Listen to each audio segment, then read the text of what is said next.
Sequence notice. This video is Act 2 of an ongoing investigative series. It is strongly recommended to watch Act I before proceeding.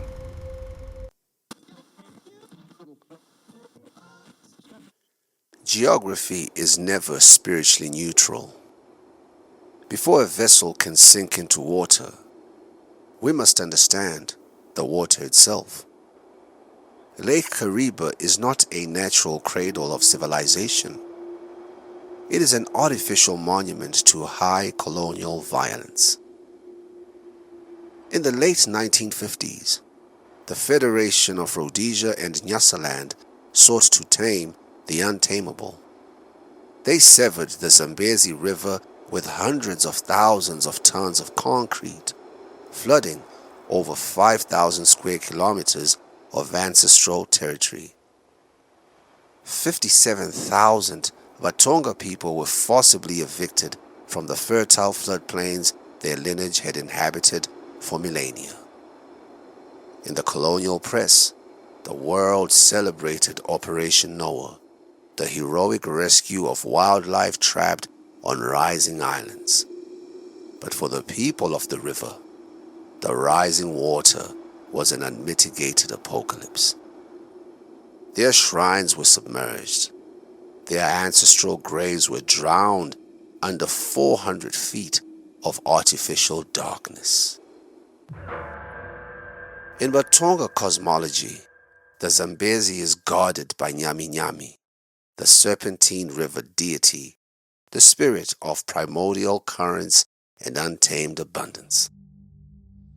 When the colonial engineers built the wall, oral tradition records that they did not merely erect a hydroelectric barrier. They separated Nyaminyami from his wife, trapping them on opposite sides of a concrete monolith. The river fought back. The unprecedented floods of 1957 and 1958, calculated by Western hydrologists as once-in-a-thousand-year anomalies, tore through the coffer dams and killed dozens of workers, encasing their bodies in wet concrete. The dam eventually held, but the waters were never reconciled. Kariba became an unsettled, grieving domain, a body of water holding the restless memory of stolen land, broken lineage, and an aggrieved river god locked in the deep.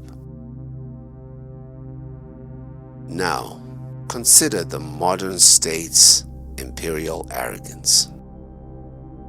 The post-colonial ruling class operates on a totalizing national myth. In their political imagination, the Shona ancestral pantheon is treated as a universal, monopolized monopoly of power.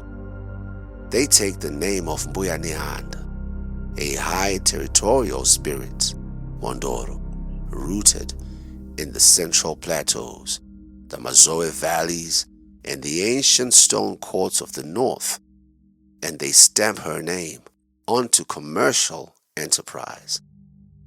They christened the vessel after the high matriarch and launched it onto the sovereign waters of Nyaminyami.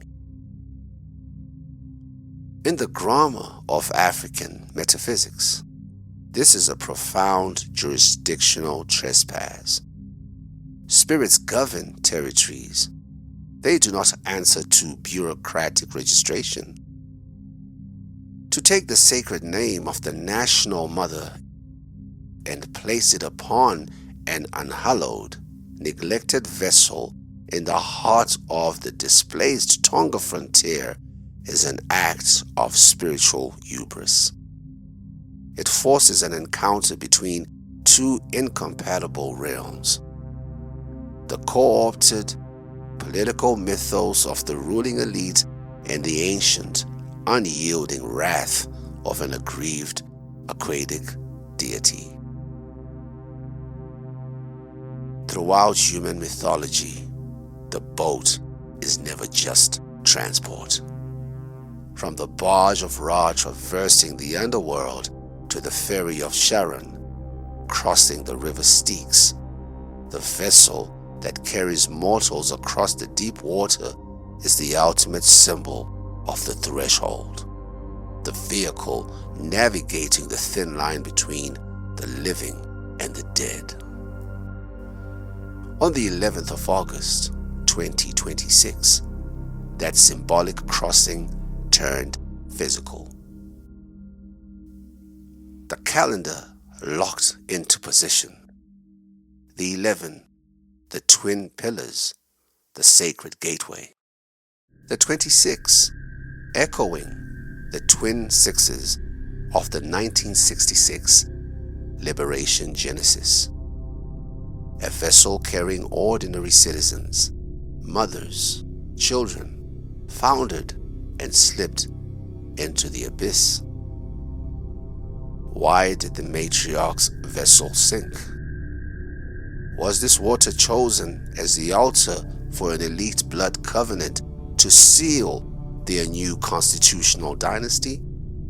Or did the water itself rise up to spit out a name that had been desecrated by human greed?